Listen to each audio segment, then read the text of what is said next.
सोनू चिड़िया अपने घोंसले में दिए हुए अंडों के पास बैठी थी।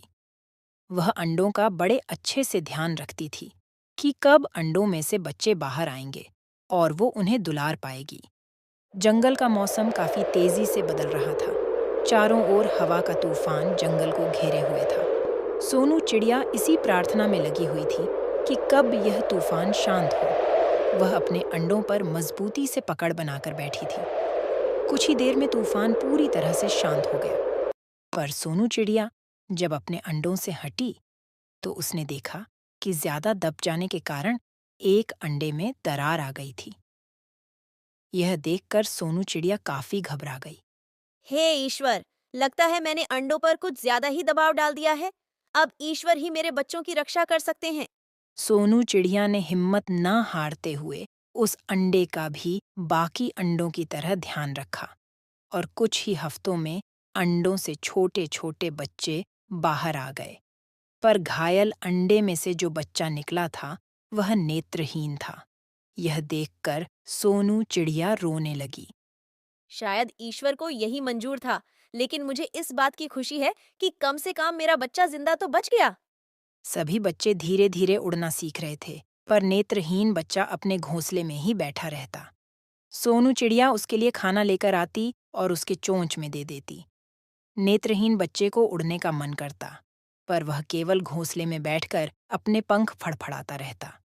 हर रोज की तरह सोनू चिड़िया आज भी उसके लिए खाना लेकर आई थी। तभी नेत्रहीन बच्चे ने खाना खाने से मना कर दिया। माँ, मुझे भूख नहीं है। मैं उड़ना चाहता हूँ। इस घोंसले में बैठे बैठे मैं तंग आ गया हूँ। मेरे बच्चे तुम्हें उड़ता हुआ देख मुझे भी खुशी होगी, पर यह तुम्हारे लिए काफी खतरनाक है। इस जंगल की नुकीली शाखाओं से तुम्हें खतरा हो सकता है। तुम्हें इसी घोंसले में अपनी जिंदगी गुजारनी होगी। यह सुनकर वह उदास हो गया और उसे मन ही मन लग रहा था कि काश वो अंडे में ही मर जाता। उसकी जिंदगी अब उसे बोझ लगने लगी थी। जब सोनू चिड़िया खाना ढूंढने निकली तो नेत्रहीन बच्चे के मन में एक ख्याल आया। मेरे लिए मेरे परिवार को कितना कष्ट झेलना पड़ता है। मैं अपने परिवार के लिए परेशानी का कारण बनता जा रहा हूँ। मुझे तुरंत यहाँ से दूर हो जाना चाहिए। वह पूरी तेजी से अपने पंख फड़फड़ाने लगा। उसने उड़ान भरना शुरू किया, पर उसे नहीं पता था कि वह किस तरफ जा रहा है। वहां से उड़ता हुआ कहीं दूर निकल गया। जब उसके शरीर की सारी शक्ति खत्म हुई तब वह जमीन पर आकर गिरा, जिससे उसके शरीर पर घाव हो गया। कुछ देर तक बस जमीन पर अकेला पड़ा रहा। तभी वहां पर एक जहरीला सांप आ जाता है। सांप उसे अपना फन फैलाकर डराने की कोशिश करता है, लेकिन सांप यह देखकर अचंभित रह गया कि इतना डराने के बाद भी यह भागने का प्रयत्न क्यों नहीं कर रहा। कुछ देर के बाद जब सांप को मालूम हुआ कि बच्चा अंधा है, ये देखकर सांप का हृदय परिवर्तन हो गया। क्या तुम सुन भी नहीं सकते? मैं सुन सकता हूँ। बोलिए, मैं आपकी क्या मदद कर सकता हूँ? जब तुम सुन सकते हो तो तुम्हें मेरी आवाज सुनकर खतरे का अंदाजा तो हो गया होगा। फिर तुम अपनी जान बचाकर क्यों नहीं भागे? मुझे पता चल गया था कि कोई मेरा शिकार करने आया है और मैं चाहता भी यही था। वैसे भी नेत्रहीन किसी काम का नहीं। मैंने सोचा कि कम से कम किसी का खाना ही बन जाऊं। क्या तुम्हारा ख्याल रखने वाला कोई नहीं है? जवाब में नेत्रहीन बच्चा सांप को पूरी बात बताता है कि वह कैसे अपने परिवार के लिए बोझ बनने लगा था। सांप पूरी बात सुनकर उसे समझाता है कि उसे ऐसा नहीं करना चाहिए और अपने परिवार के पास फिर से लौट जाना चाहिए। बच्चे को अपनी गलती का एहसास होता है और वह सांप से कहता है, मुझे अपनी गलती का एहसास हो चुका है। मैं फिर से अपने परिवार के पास चला जाऊंगा। पर मुझे पता नहीं कि मेरा घर आखिर है कहाँ। मैं तुम्हारी मदद करूंगा, पर जब तक तुम्हारा घाव ठीक नहीं हो जाता तुम्हें मेरे पास ही रहना होगा। और सांप बच्चे का ख्याल रखने लगता है। वह रोज मरहम लाकर बच्चे के घाव पर लगाता और उसका ध्यान रखता। सांप बच्चे को मरहम लगा ही रहा था कि बच्चे को ढूंढते हुए सोनू चिड़िया वहां पहुंच गई। सोनू चिड़िया ने सांप को अपने बच्चे के पास देखा। चिड़िया तुरंत ही जाकर सांप से अनुरोध करने लगी। सांप भाई, मैं आपके आगे हाथ जोड़ती हूँ। आप मेरे बच्चे को छोड़ दीजिए, वह नेत्रहीन है। नहीं नहीं चिड़िया बहन, तुम गलत समझ रही हो।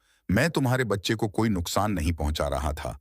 मैं तो बस उसे यह समझा रहा था कि उसे अपने घर वापस चले जाना चाहिए। यह सब बातें सुनकर चिड़िया खुश हो गई और उसने सांप का शुक्रिया अदा किया, क्योंकि सांप ने उसके बच्चे का बहुत अच्छी तरह से ध्यान रखा था। उसके बाद चिड़िया अपने बच्चे को साथ लेकर अपने घर वापस चली गई और इस तरह चिड़िया अपने बच्चों के साथ खुशी-खुशी अपने घोंसले में रहने लगी। एक बहुत ही घना जंगल था जिसमें बहुत सारे पेड़ थे। उनमें एक बहुत ही बदसूरत पेड़ था। वह पेड़ अपने बदसूरती के कारण बहुत ही उदास रहता था, क्योंकि उसके बगल के सभी पेड़ उसका हमेशा मजाक उड़ाया करते थे। एक दिन वह बदसूरत पेड़ बहुत ही उदास था और रो रहा था। उसे रोते हुए देखकर उसके आसपास के पेड़ हंसते हुए बोले, क्या हुआ भाई, क्यों रो रहे हो? वह बदसूरत पेड़ रोते-रोते बोला, मुझे कोई पसंद नहीं करता क्योंकि मैं बहुत बदसूरत हूँ और तुम लोग कितने सुंदर हो। मैं कितना अभागा हूँ जो इतना बदसूरत हुआ हूँ। सभी पेड़ बोले,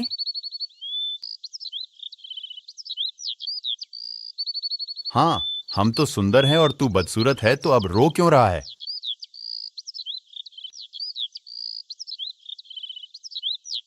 इतना कहकर सभी पेड़ हंसने लगे।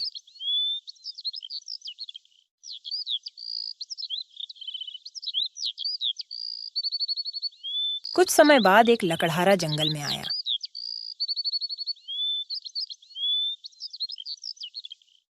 लकड़हारे ने उस बदसूरत पेड़ को देखा और बोला, यह पेड़ तो मेरे किसी काम का नहीं है और कोई पेड़ देखता हूँ।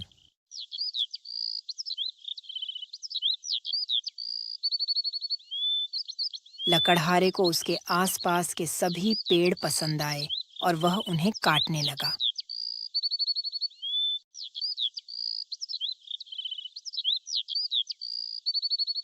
सभी पेड़ जोर-जोर से रोने लगे।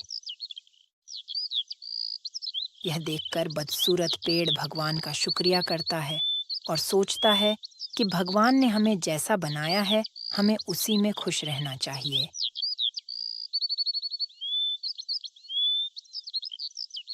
अगर भगवान ने उसे भी सुंदर बनाया होता तो लकड़हारा उसे भी सभी पेड़ों की तरह काट डालता।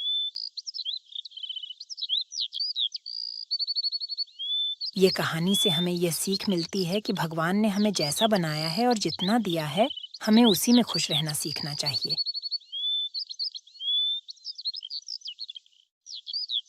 तो बच्चों, कैसी लगी आपको हमारी ये कहानी? अगर आपको ये कहानी पसंद आए तो प्लीज़ लाइक, शेयर और सब्सक्राइब ज़रूर करें। Thank you.